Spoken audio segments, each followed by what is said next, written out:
भारत माता की। भारत माता की। भारत माता की।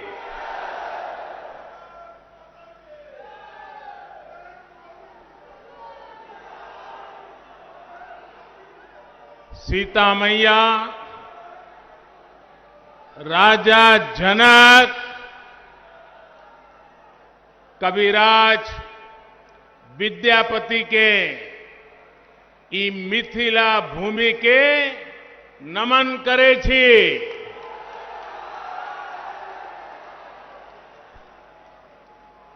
ज्ञान, धान, पान, मखान से समृद्ध हुई ई गौरवशाली धरती पर अपने सबके अभिनंदन करे छी।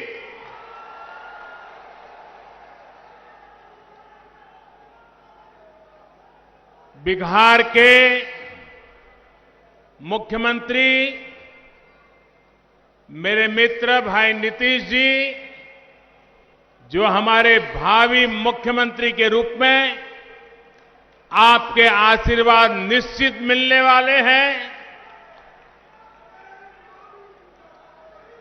जेडीयू, भाजपा, हम पार्टी, वीआईपी पार्टी के अन्य सभी प्रतिनिधिगण और विशाल संख्या में पधारे हुए मेरे प्रिय भाइयों और बहनों,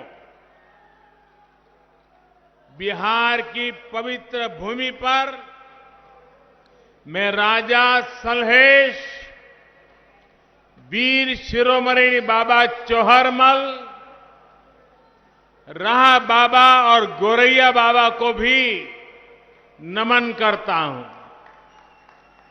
बाबा चौहरमल और तमाम संत जनों के आशीर्वाद से ही सबका साथ, सबका विकास, सबका विश्वास आज देश के विकास का आधार है। साथियों, आज यहां दरभंगा के अलावा मधुबनी और समस्तीपुर सहित अनेक विधानसभा क्षेत्रों से आप सभी हमें आशीर्वाद देने के लिए आए हैं। मैं आपका हृदय से अभिनंदन करता हूं। साथ साथ हजारों साथी अलग अलग इलाकों में डिजिटल माध्यम से भी आज हमारे साथ जुड़े हैं। आप सभी भाइयों बहनों को, आपके उत्साह को, आपके संकल्प को, बिहार के प्रति आपके समर्पण को मैं आज आदरपूर्वक प्रणाम करता हूं। भाइयों और बहनों, आज पहले चरण का मतदान चल रहा है। जहां जहां मतदान हो रहा है, उन सभी साथियों से मेरा आग्रह है कि कोरोना से बचने के लिए पूरी सावधानी बरतें। चुनाव के व्यस्त कार्यक्रमों के बीच हमारे सहयोगी और वीआईपी पार्टी के अध्यक्ष मेरे मित्र भाई मुकेश साहनी जी को कोरोना हो गया। बिहार के उप मुख्यमंत्री भाई सुशील मोदी जी को भी कोरोना से लड़ना पड़ रहा है। मैं बिहार के किसी भी राजनीतिक दल के कार्यकर्ता जो इस गहमा-गहमी के समय कोरोना से ग्रस्त हैं, तो मैं उन सबके स्वास्थ्य लाभ के लिए प्रार्थना करता हूं। बिहार के नागरिक भी इस कोरोना के संकट काल से अगर कोई बीमार है तो जल्द स्वस्थ हो जाएं, यही मैं प्रार्थना करता हूं। साथियों, महाकवि विद्यापति ने इस क्षेत्र के लिए एक बार मां सीता जी से प्रार्थना की थी और विद्यापति जी ने मां सीता जी से कहा था, जन्म भूमि अच्छी मिथिला, समारू है मां, कनी आबी अपन नहर निहारू है मां।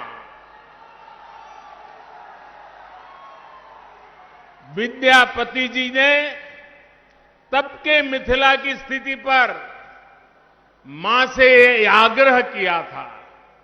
अब आज हम देखें तो बीते 15 वर्षों में बिहार नीतीश जी के नेतृत्व में बहुत आगे बढ़ा है।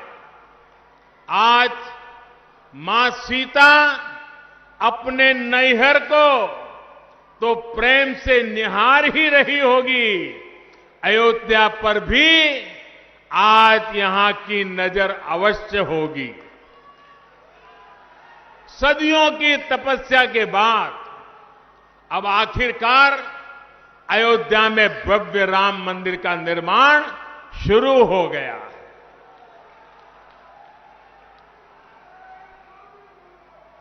वो सियासी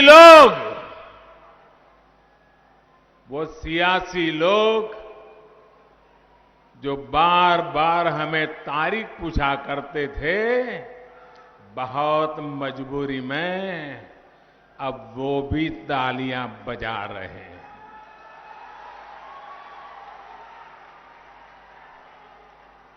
मां सीता के इस क्षेत्र में आकर मैं यहां के लोगों को राम मंदिर निर्माण की बहुत बहुत बधाई देता हूं, क्योंकि आप उसके प्रमुख हकदार हैं। भाइयों और बहनों, भाजपा की पहचान है, एनडीए की पहचान है, जो कहते हैं वो करके दिखाते हैं। देश में पहली बार ये हुआ है जब मैनिफेस्टो को उठाकर ये आकलन लगाया जा रहा है कि अब आगे कौन सा कदम सरकार उठाने वाली है। हमने कहा था हर किसान के बैंक खाते में सीधी मदद भेजेंगे। आज करीब करीब 1 लाख करोड़ रुपए की सीधी मदद किसान के खाते में जमा कराई जा चुकी है। हमने कहा था हम गरीब का बैंक खाता खोलेंगे। आज 40 करोड़ से ज्यादा गरीबों का बैंक खाता खुल चुका है। हमने कहा था हर गरीब बहन बेटी की रसोई में मुफ्त गैस कनेक्शन पहुंचाएंगे। उज्ज्वला योजना ने बिहार की भी करीब 90 लाख महिलाओं को लकड़ी के धुएं से मुक्त किया है। हमने कहा था हर गरीब को 5 लाख रुपए तक के मुफ्त इलाज की सुविधा देंगे। आज बिहार के भी हर गरीब को ये सुविधा मिल रही है। और भाइयों और बहनों, कोरोना के इस संकट काल में हमने ये भी कहा था कि हर गरीब को मुफ्त में अनाज देंगे। 130 करोड़ का देश दुनिया को अचरज हो रहा है। 8 महीने तक इस देश का कोई व्यक्ति भूखा न सो जाए, इतनी बड़ी व्यवस्था कोरोना के संकट काल में भी हम कर पाए।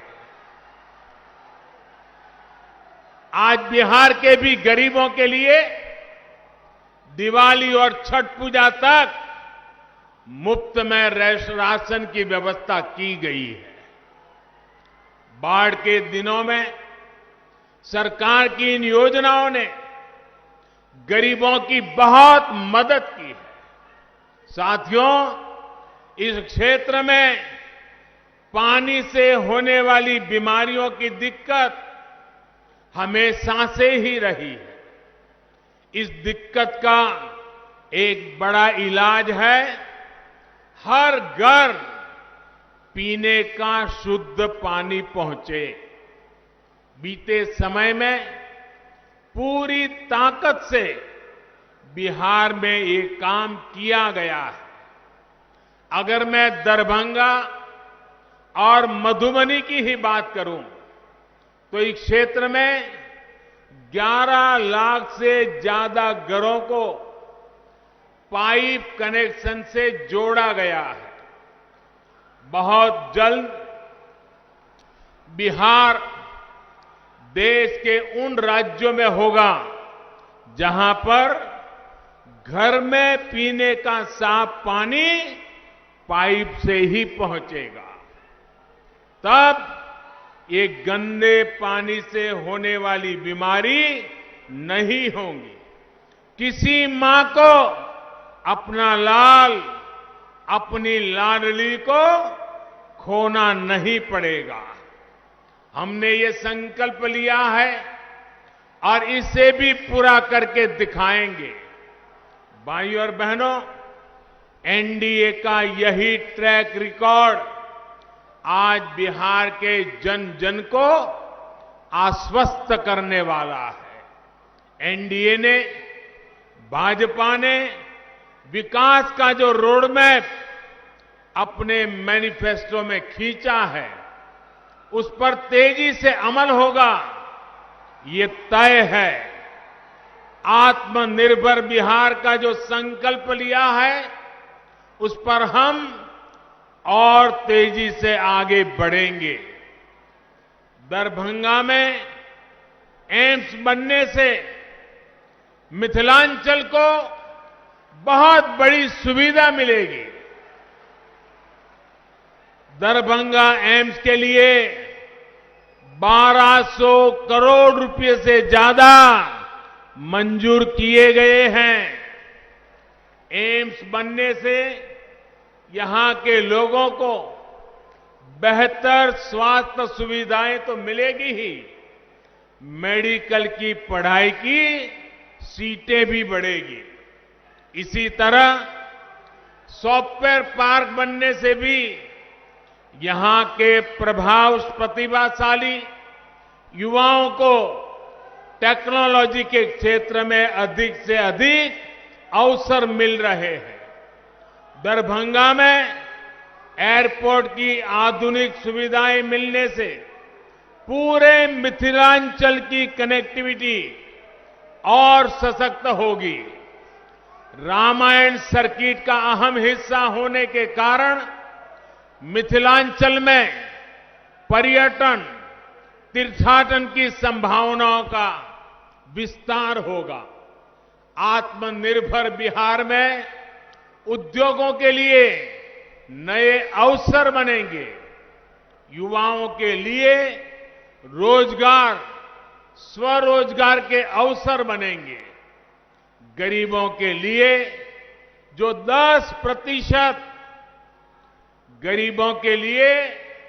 जो 10% आरक्षण की व्यवस्था की गई है, उसका लाभ भी इस क्षेत्र के युवाओं को मिल रहा है।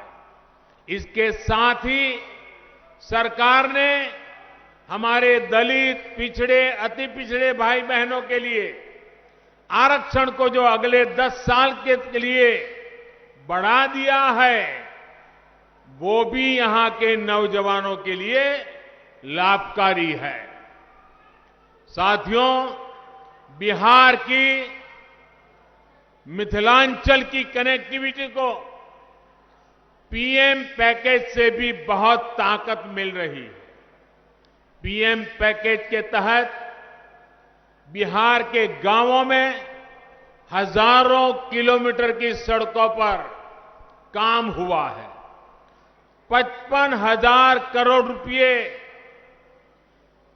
उससे भी अधिक बिहार के रोड नेटवर्क पर खर्च किए जा रहे हैं। दरभंगा, मधुबनी, सीतामढ़ी के आसपास में रोड कनेक्टिविटी ठीक करने के लिए सड़कों पर तेजी से काम चल रहा है। दरभंगा समस्तीपुर रेलवे लाइन के दोहरीकरण का लाभ भी इस क्षेत्र को होगा। साथियों, पहले के समय जो लोग सरकार में थे, उनका मंत्र रहा है, पहले जो सरकार में थे उनका मंत्र रहा है, पैसा हजम, परियोजना खत्म। उन्हें कमीशन शब्द से इतना प्रेम था कि कनेक्टिविटी पर कभी ध्यान ही नहीं दिया। मिथिलांचल को जोड़ने वाले कोसी महासेतु के साथ क्या क्या हुआ, ये मेरे से ज्यादा आप सभी मेरे भाई बहन जानते हैं, भली भांति जानते हैं।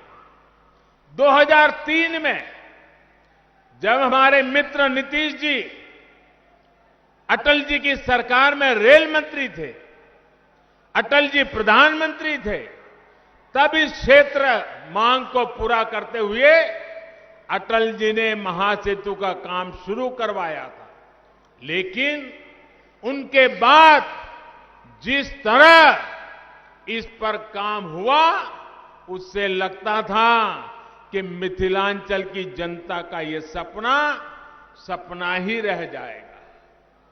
केंद्र में एनडीए की सरकार बनने के बाद और यहां नीतीश जी की ताकत मिलने के कारण कोसी महासेतु का काम कई गुना तेजी से आगे बढ़ा और कुछ दिन पहले ही मुझे कोसी महासेतु के लोकार्पण का सौभाग्य मिला। इससे 300 किलोमीटर की दूरी 20-22 किलोमीटर तक सिमट गई है। अब 8 घंटे की यात्रा सिर्फ आधे घंटे में ही पूरे होने लगी है। साथियों, ऐसी सुविधाएं किसान, व्यापारी, उद्योग जगत, विद्यार्थियों को, हर किसी को लाभ देती है और युवाओं के लिए रोजगार के साधन पैदा करती है। बिहार के लोगों को, मिथिलांचल के लोगों को विकास के ऐसे ही कामों की रफ्तार बढ़ाने के लिए मतदान करना है। साथियों, बिहार के विकास के व्यापक रोडमैप का अगला चरण है आत्मनिर्भर बिहार, आत्मनिर्भर मिथिलांचल। यहां मिथिला पेंटिंग, कृषि, डेयरी उद्योग, मछली के उत्पादन और कारोबार से जुड़ी अनेक संभावनाएं हैं। मिथिलांचल के लिए तो कहा ही जाता है कि पग पग पोखर माछ मखान, मधुर बोल मुस्की मुखपान, विद्या वैभव शांति प्रतीक, विद्या प्रतीक ई मिथिला थी। ऐसे में पान, माछ, मखाना, इन सब में आत्मनिर्भर भारत को ताकत देने की बहुत बड़ी संभावना इस क्षेत्र में है। समस्तीपुर तो एक प्रकार से देश में कृषि, पशुपालन और मत्स्य पालन से जुड़ी रिसर्च का हब बन चुका है। डॉक्टर राजेंद्र प्रसाद जी से लेकर जननायक कर्पूरी ठाकुर जी ने जो सपने देखे थे, वो अब पूरे होते दिख रहे हैं। डॉक्टर राजेंद्र प्रसाद विश्वविद्यालय को सेंट्रल यूनिवर्सिटी का दर्जा दिया गया है। मत्स्य संपदा योजना के तहत इस क्षेत्र के अनेक जिलों में मछली के उत्पादन से लेकर चारे तक के अनेक प्रोजेक्ट शुरू किए गए हैं। जब करोड़ों का निवेश यहां होगा, युवा उद्यमियों को आर्थिक मदद मिलेगी, तो बड़ी मात्रा में नए रोजगार तैयार होंगे। साथियों, फसल हो, दूध हो, सब्जी हो, मछली हो, कोशिश ये है कि बिहार के अलग अलग जिलों में जो बेहतरीन उत्पाद पीढ़ियों से उपजते हैं या तैयार होते हैं, उनसे जुड़े उद्योग लगाए जाएं। इसके लिए जरूरी सुविधाएं गांवों में तैयार की जा रही है। गांवों में भंडारण और कोल्ड स्टोरेज की सुविधा के लिए 1,00,000 करोड़ रुपए का विशेष फंड बनाया गया है। गांव में इन सुविधाओं के लिए निवेश बढ़े, इसके लिए जरूरी कानूनी सुधार किए गए हैं। छोटे किसानों को बिचौलियों से, उनकी चंगुल से बाहर निकालकर कृषि उत्पादक संघों एफपीओज से संगठित किया जा रहा है। ऐसे ही एफपीओज और दीदियों के समूह भंडारण की सुविधाओं से लेकर कृषि उद्योगों तक को चलाने वाले हैं। बिहार के युवा उद्यमियों, स्टार्टअप्स के लिए भी अनेक अवसर नए कृषि सुधारों से बनाए जा रहे हैं। साथियों, दरभंगा सहित मिथिलांचल के एक बड़े हिस्से में आप अगले चरण में मतदान करेंगे। राज्य के अन्य क्षेत्र के लोगों ने जो प्रण किया है, उसी प्रण का आपको भी ध्यान रखना है। ये प्रण बिहार के भविष्य के लिए, आत्मनिर्भर बिहार के निर्माण के लिए बहुत ही जरूरी है। बिहार के लोग ये ठान चुके हैं, बिहार में जंगल राज लाने वाली ताकतों को फिर परास्त करेंगे। बिहार के लोग ये ठान चुके हैं, बिहार को लूटने वालों को फिर हराएंगे। बिहार के लोग ये ठान चुके हैं, इस प्रतिभाशाली धरती के नौजवानों को धोखा देने वालों को फिर हराएंगे। बिहार के लोग ये ठान चुके हैं, बिहार की महिलाओं का जीना दूभर कर देने वालों को फिर हराएंगे। साथियों, जिन लोगों की ट्रेनिंग समाज को बांटकर राज करने की हो, जिन लोगों की ट्रेनिंग कमीशन खोरी की हो, वो बिहार के हित में कभी सोच नहीं सकते। बिहार के मेरे भाइयों और बहनों, इनके ट्रैक रिकॉर्ड को याद रखिएगा। ये वो लोग हैं जिनके राज में बिहार में अपराध इतना फला फूला कि लोगों का जीना मुश्किल हो गया था। ये वो लोग हैं जो किसान कर्ज माफी बात करके कर्ज माफी के पैसे में भी घोटाला कर जाते हैं। ये वो लोग हैं जो नौकरी देने के काम को करोड़ों रुपए कमाने का जरिया मानते हैं। इसलिए इनसे सावधान रहिए, इनसे सतर्क रहिए। भाइयों और बहनों, एक तरफ एनडीए है, आत्मनिर्भर बिहार बनाने का संकल्प लेकर खड़ा है। दूसरी तरफ ये लोग हैं जो बिहार की विकास की परियोजना के पैसों पर नजरें गड़ाए हुए हैं। याद रखिए, एनडीए यानी भाजपा, जेडीयू, हम पार्टी और वीआईपी, इनके सभी प्रत्याशियों को आपका एक एक वोट जो मिलने वाला है वो बिहार को तेज गति देगा, बिहार को नई ताकत देगा, बिहार के उज्जवल भविष्य में आगे बढ़ेगा, बिहार आत्मनिर्भर बनाएगा। एनडीए को पड़ा आपका हर एक वोट बिहार को फिर से बीमार होने से बचाएगा। इन्हीं संकल्पों के साथ माता जानकी को प्रणाम करते हुए फिर से मैं आप सबका बहुत बहुत आभार व्यक्त करता हूं। मेरे साथ पूरी ताकत से बोलिए, भारत माता की, भारत माता की, भारत माता की, भारत माता की। बहुत बहुत धन्यवाद।